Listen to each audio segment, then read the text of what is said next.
என் அன்பு பிள்ளையே, என்னுடைய வார்த்தைகள் ஒரு நாள் இல்லாவிட்டால் வேறொரு நாள் உன்னுடைய வாழ்வில் நிச்சயமாக செயலாக்கம் பெறும்போது, உனக்கு நான் நடக்கப் போவதை முன்னதாகவே எடுத்து கூறி எச்சரித்ததை அப்பொழுது உணர்வாய். நான் ஏன் திரும்ப திரும்ப உன்னிடமே வந்து பேசுகிறேன் என்றால், நீ வந்ததை தின்று விதி வந்தால் சாகப் பிறந்தவள் கிடையாது. என்னை அறிந்து எதற்காக பிறந்தோம் என உணர்ந்து எதையேனும் சாதிக்கப் பிறந்தவள். இதற்கு மேல் என்ன சாதிக்கப் போகிறேன் என்ற அலட்சியம் உனக்கு வேண்டாம். வாழ்வது ஒரே நாளாக இருந்தாலும் கூட உன்னால் ஓர் உருப்படியான வாழ்வை வாழ முடியும். இதற்கு வயது, அறிவு, குடும்பச் சூழல்கள் என எதுவும் தேவையில்லை. அர்ப்பணிப்பு, என்னை அறிந்து கொள்ளும் அறிவு, என் மீது உண்மையான பக்தி இவைதான் தேவை. பண்டரிபுரத்தில் ஜனாபாய், மீராபாய், சக்குபாய் என பல பல பக்தைகள் வாழ்ந்தார்கள். எல்லோரும் மெத்த படித்தவர்களா என்ன? தங்களுடைய கஷ்டங்கள் மத்தியில் என் மீது பக்தி செய்து இன்றளவும் வாழ்கிறார்கள். நான் அதுபோல உன்னை கஷ்டத்தை சகிக்கும்படி சொல்லவில்லை. உன் பிள்ளைகள், உன்னை தெரிந்தவர்கள் அளவுக்காவது உதாரணமாக நீ வாழ வேண்டும் என விரும்புகிறேன். எத்தனையோ பேர் இருக்க உன் பின்னால் நான் நிற்க காரணம் உன்னிடத்தில் நம்பிக்கையும் வைராகியமும் உற்சாகமும் திறமையும் அர்ப்பணிப்பும் உள்ளது. எனக்காக எத்தனையோ விஷயங்களை செய்ய வேண்டும் என பெரிய சிந்தனையும் உள்ளது. எல்லாவற்றுக்கும் மேலாக உனது உள்ளம் சுத்தமானது. அதில் அன்பும் பக்தியும் பிறரது நலனை விரும்பும் பரோபகார சிந்தனையும் கொட்டி கிடக்கிறது. எனது கோவிலுக்கு செய்ய வேண்டும் என்று வந்துவிட்டால் முன்னால் ஓடி வந்து நிற்கின்ற அற்புதமான குணங்களும் இருக்கின்றன. இதனால் தான் உன் பின்னால் சுற்றுகிறேன். ஆனால் நீயோ இதை உணரவில்லை. கடவுள் நன்மை செய்வார் என ஒற்றை வரியில் எனது உத்தரவை உனக்கு அளிக்கின்றேன். நீயோ நான் எதையும் செய்யவில்லை என குறைபட்டு கொண்டிருக்கிறாய். நீ எனக்கு பிரியமானவள். உன்னை நான் கண்காணித்தும் காத்தும் வருகிறேன். உனக்கும் எனக்கும் இடையே எந்த இடைவெளியும் இல்லை. ஆகவே உற்சாகத்துடன் இரு. நான் சொன்னதும் நீ வேண்டியதும் உடனே நடந்துவிட வேண்டும் என நினைக்கிறாய். அது சாத்தியப்படாது. உனது வேண்டுதல் நிறைவேற எத்தனையோ தடைகள் இருக்கலாம். அதற்கு உரிய காலம் வர வேண்டும்.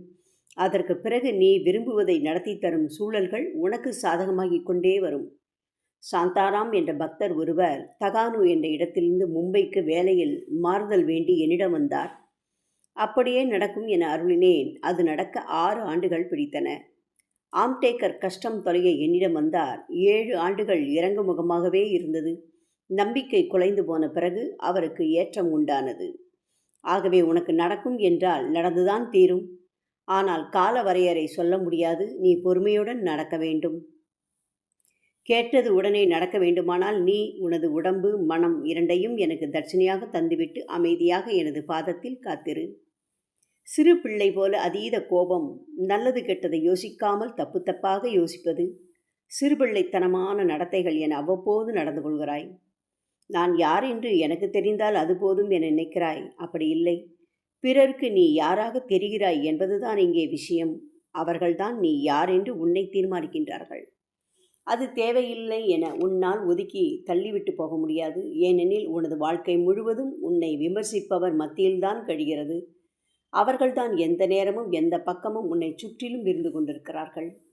எனவேதான் உன்னை நீ எச்சரிக்கையாகவே கணித்து கொண்டு அடிமேல் அடி வைத்து நடப்பது போல பேச்சு, செயல் இரண்டிலும் ஜாகிரதையாக நடந்து கொள் என்கிறேன். வாழ்க்கை முழுவதும் ரணங்களோடு நான் பயணிக்கின்றேன் என்கிறாய். என்ன செய்வது? ஒரு ஜென்மம் முழுவதுமே இப்படி சிரமங்களை தாண்டி நடப்பதன் வாயிலாகத்தான் அனுபவம் என்ற அற்புதத்தை காண முடியும். அதையே உனது சந்ததிக்கு உன்னால் சொல்ல முடியும். இதோ இதுவரை நடந்துவிட்டாய், கொஞ்சம் தான் நடக்க வேண்டியிருக்கிறது. அங்கே போய் திரும்பினால் இலக்கு வந்துவிடும் என்பார்கள். இதற்குத்தான் திருப்பு முனை என்று பெயர். அது வருவதற்கு இன்னும் கொஞ்ச தூரம்தான் இருக்கிறது. அதுவரை தைரியமாகவும் துணிவு கொண்டும் பக்குவமாகவும் நடந்து கொள். சில நேரங்களில் நீ எடுத்தறிந்து பேசுகிறாய். அது பலரை உனக்கு எதிராக திருப்பிவிட்டு வேடிக்கை பார்க்கிறது. சிலரை உன்னிடத்தில் இருந்து பிரித்து விடுகிறது. ஒரு முறை பிரிந்தால் மனதளவில் மறுபடி ஒட்ட மாட்டார்கள். எனக்கு அவர்கள் தேவையில்லை என்று நீ கருதலாம். ஆனால் அவர்கள் ஒரு சிறிய குடை போல உனக்கு சிறிய அளவிலாவது நிழலை தருவார்கள். அதையும் இழக்காதே என்கிறேன். கைத்தாங்கலாக பிடிக்க ஒரு ஆள் தேவை. ஊன்றி நடக்க ஒரு கோல் தேவை. அப்படித்தான் நாம் உதாசீனப்படுத்துகின்றவர்களை பற்றியும் நினைத்து பார்த்து நம்மை மாற்றிக்கொள்ள வேண்டும். அவர்களையும் போற்றி புகழ்ந்து வைக்க வேண்டும். இதுதான் விவேகம். இவ்வாறு இல்லாமல் உன்னுடைய வேகத்தை காட்டிவிட்டால் அது உன்னை எதிர்மறையாக மற்றவர்களிடம் காட்டி உன் மன நிம்மதியை குலைத்துவிடும். வெற்றியில் தோள் கொடுக்க நிறைய பேர் வருவார்கள். தோல்வியின் போது உடனிருக்க ஒரு சிலர் உடன்படுவார்கள். அவர்களை நீ அடையாளம் கண்டு தெரிந்து கொள். நம்முடைய மதிப்பு உயர வேண்டுமென்றால் நாம் பிறரை மதிப்பவர்களாக இருக்க வேண்டும். பொய்யானவர்களிடம் எனக்கு மதிப்பு வேண்டாம் என்பதும் தவறானது. உலகம் முழுவதுமே நடித்து கொண்டிருக்கிறது. சுபாவத்தில் யாரிடத்திலும் அன்பு கிடையாது. அன்பு இருப்பதை போன்று நடிக்கின்றார்கள், அவ்வளவுதான். நீயும் அவர்களைப் போல நடித்து வை. ஏதோ ஒரு சூழலில் அவர்களில் ஓரிருவர் உண்மையான அன்புடன் நடப்பார்கள். அப்பொழுது அந்த நட்பானது விரிவடைந்து நிலைக்கும். பல நேரங்களில் நீ செய்வது தவறு என்று உனக்கு தெரியாது. இதனால் பிறர் உன்னால் பாதிக்கப்பட நேரலாம். உண்மை தெரிந்த பின் அவர்களிடம் நீ மன்னிப்பு கோருவாய். ஆனால் நான் தவறு செய்துவிட்டேன், மன்னித்து விடு என என்றாவது உன்னிடம் நீ கேட்டதுண்டா? முதலில் உன்னிடம் நீ பேச வேண்டும். சரி தவறு எவை என உன்னிடம் பேசி பார்த்தபடி இரு. இதைத்தான் பேசுவதற்கு முன் பலமுறை சிந்திக்க வேண்டும் என்றார்கள். இப்படி சிந்திப்பதையே உன்னுடன் நீ பேசுவது என்றேன். முதலில் உன்னை பற்றி நன்றாக நீ அறிந்து வைத்துக்கொள். அதன் பிறகு உலகம் சிந்திக்க வழிகொடு. வாழ்க்கை சிறக்கும். நீ சிந்திப்பதை வைத்துதான் உன்னை இந்த உலகம் எடை போடும். உனது மனதின் அளவே உனது எடை. கழுகை போல எப்பொழுதும் இலக்கின் மீது கவனம் வைத்து நேரத்தை நகர்த்த வேண்டும். அதற்கு ஏற்ப திறமையை வளர்த்து கொள்ள வேண்டும். தைரியமாக திறமைக்கு செயலுருவம் கொடுக்க வேண்டும். இழக்கின்ற நேரத்தை உன்னால் திரும்பவும் பெற முடியுமா? நேரம் போனால் போகட்டும் என விட்டுவிட்டாலும் சோம்பேறித்தனம் வந்து ஒட்டிக்கொள்கிறது. பிறகு சாப்பிடலாம், இதை அப்புறம் செய்யலாம் என தள்ளி போடவும் வைக்கிறதே. இந்த இழப்புகளை சரி செய்திட உன்னால் முடியுமா? அதனால் இவற்றை தூர தூக்கி போட்டுவிட்டு உற்சாகமாக செயல்படத் தொடங்கி உன் சர்க்கரை அளவை முதலில் குறைக்கப்பார். முடங்கி கிடக்கின்ற உன்னுடைய திறமையை வெளிக்கொண்டு வந்து அதை செயல்படுத்தி 4 பேருக்கு நன்மையுடாக செய். உன்னுடைய வாழ்வின் ஆரம்ப காலத்தை சற்று நினைவுபடுத்திப்பார்.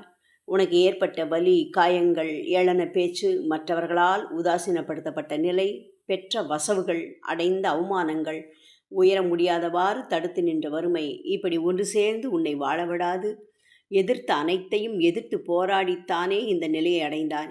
இப்பொழுது சோர்ந்து போவது ஏன்? உடல் சோர்வுக்கு முன் மனச்சோர்வு வந்து விட்டதால் இந்த நிலை. குடும்பத்தின் நபர்கள் எதிர்பார்த்த அளவுக்கு ஒத்துழைப்பு தரவில்லை என்ற கவலை, யாருக்காக வாழ்கிறோம் என்ற விரக்தியான மனநிலை, இப்படிப்பட்ட காரணங்களும் சோர்வு தரக்கூடும். இந்த சோர்வை உண்டாக்க தொலைக்காட்சி பெட்டி ஒரு காரணமாக இருக்கிறது என்பதை நன்றாக புரிந்து கொள். இதை கொஞ்சம் ஒதுக்கி வைத்துவிட்டு எழுந்து கொள். என் அன்பு பிள்ளையே, நீ தனியாள் என நினைத்து கொள்ளாதே. உன்னை சுற்றிலும் உனது பித்திருக்களும் குல தெய்வமும் எந்த நேரமும் இருப்பார்கள். உன்னிடத்தில் விஷ்ணுவும் சங்கரரும் அவர் சார்பானவர்களும் எப்பொழுதும் இருப்பார்கள். உனக்கு உபதேசம் செய்யவும் காத்தரளவும் சத்குரு உடனிருப்பார். நல்ல குணங்கள் உன்னை காக்கும் கவசமாக உன்னுடனே இருக்கிறது. நீ செய்கின்ற தான தர்மங்கள் உன் தலையை சுற்றி கொடையாக நிழல் தருகிறது. நல்ல ஆன்மீக செல்வத்தை அடைந்துள்ளாய். அதர்மத்தினால் வஞ்சிக்கப்பட்டு துன்பத்திற்கு ஆளாக்கப்பட்டிருந்தாலும் வருந்தாதே. இதனால் மன துன்பம் உனக்கு வராது. எந்த பொருள் வஞ்சனையால் உன்னிடமிருந்து பிடுங்கப்பட்டதோ அந்த பொருள் பல மடங்குகளாக பெருகி மீண்டும் உன்னிடமே வந்து சேரும். எப்போதும் உனக்கு நன்மையே ஏற்படும். தைரியமாக நடந்து கொள். அனுகூலமாக நேரம் காலத்தை எதிர்பார்த்து காத்திரு. பின்னாளில் நிச்சயமாகவே சுகம் கிடைக்கும். நீ வளமாகவும் நலமாகவும் வாழும்போது உன்னுடைய இருப்பில் இருந்து அடுத்தவருக்கு கொஞ்சமாக கொடுத்து உதவி செய். நான் உன்னிடமிருந்து தட்சணை கேட்பதும் எனது கோவிலுக்கு அன்னதானம் செய் என்பதும் உன் நன்மை கருதியே என்பதை புரிந்து கொள். ஏனெனில் கர்ம வினைப்படி துன்பத்தை நீ என்றேனும் அனுபவிக்க நேர்ந்தால் செய்திட்ட உதவியின் பலனானது அப்பொழுது வந்து உனது தலையை காக்கும். உன்னிடம் சாப்பிட்டவர் அனைவரும் உனது துன்ப சுமை பங்கிட்டு கடவுளால் தரப்படும். இதனால் உனது துன்பம் வெகுவாக குறையும் என்பதை அறிந்து கொள். இந்த உலகத்தில் கெட்டவர்கள் கெட்டவரை நம்புவதில்லை. கெட்ட மனம் உள்ளவரும் தனக்கு உதவ நல்ல மனம் உள்ளவரையே நாடுவர். நாணயமற்றவன் தனது பொருளை பாதுகாக்க நாணயஸ்தன் ஒருவனையே நாடுவான். இது போன்றுதான் நம்மினும் சிறந்தவரை நம்பியே நாம் வாழ வேண்டும். மனிதன் கடவுளை நம்பி வாழ வேண்டும் எனதான் குருதன் அர்த்தம் இதுவே. நீ எனக்காக வாழ வேண்டும், நான் உனக்காக வாழ்கிறேன் என்பதை உணர வேண்டும்.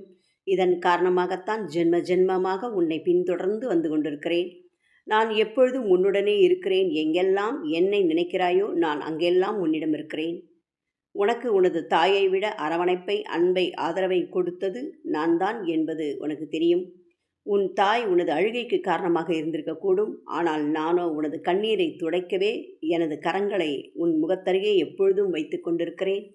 எனது கரங்கள் உனக்கு நம்பிக்கையை, உத்தரவாதத்தை தந்து தேற்றுகின்றன. சோர்ந்து நிற்கும்போது வாடி நிற்கையிலும் அதை போக்கிய உற்சாகத்தை உண்டாக்குபவன் நானே என்பதை உணர்ந்திருப்பாய். எத்தனை முறை அழைத்தாலும் அத்தனை முறைகளிலும் நான் உனக்கு குரல் கொடுத்திருக்கிறேன். உனது துயரை துடைத்திருக்கிறேன். எனது இருப்பை உணர்த்தியிருக்கிறேன். உன்னோடு எப்பொழுதும் பயணித்து கொண்டே இருக்கிறேன். உனக்கு பாதுகாப்பை உத்தரவாதம் செய்திருக்கிறேன். அதனால்தான் தனிமையிலும் நோயிலும் கூட இன்னமும் தைரியத்தோடு நீ எழுந்து நடமாட முடிகிறது. உனக்குள் தன்னம்பிக்கையை வளர்த்தபடி, தடைகளை உடைத்தபடி, உனது தோள்களின் பலத்தை உயர்த்தியபடி இருக்கிறேன். உன்னை காத்து கொள்ளவும் சிட்டாய் பறக்கவும் நானே உனக்கு சிறகாக இருக்கிறேன். இனி எந்த விஷயத்திற்கும் நொண்டிச்சாக்கு சொல்லாதே, புலம்பாதே. இருக்கும் வரையில் என்னால் முடியும் என எழுந்து துணிந்து நெல். உன் உடல் பலவீனம் உன்னை சாய்க்காது. மனம் திடமாக இருக்கட்டும். இன்று புதிதாக பிறந்து வந்திருக்கிறேன் என்று உற்சாகமாக எழுந்திரு. எதையும் தாண்டுவதற்கு தயாராக இரு. தடை எந்த வடிவிலும் வந்தாலும் அதை உடை. உன்னுடைய முயற்சியை பார்த்துத்தான் உன் பிள்ளைகளின் வளர்ச்சி அமைய வேண்டும். நீ ஊக்கத்தோடு செயல்படுவதை பார்த்துத்தான் அவர்கள் தமது வாழ்வை தீர்மானிக்க வேண்டும். நான் எனது சமாதியிலிருந்தும் தீவிரமாக செயல்படுவதைப் போல நீயும் உனது வீட்டில் இருந்தபடி தீவிரமாக செயல்படு. எனக்கான பூஜைகள், அன்னதானம், பிறரை உபசரிப்பது, ஏழைகளுக்கு இறங்குதல் என நடந்து கொள். இதுவே எனக்காக வாழ்வது. அடிக்கடி எனது கோவிலுக்கு வா. கொஞ்ச நேரமாவது என்னுடன் அமர்ந்து உட்காரு. ஓம் சாய்ராம்.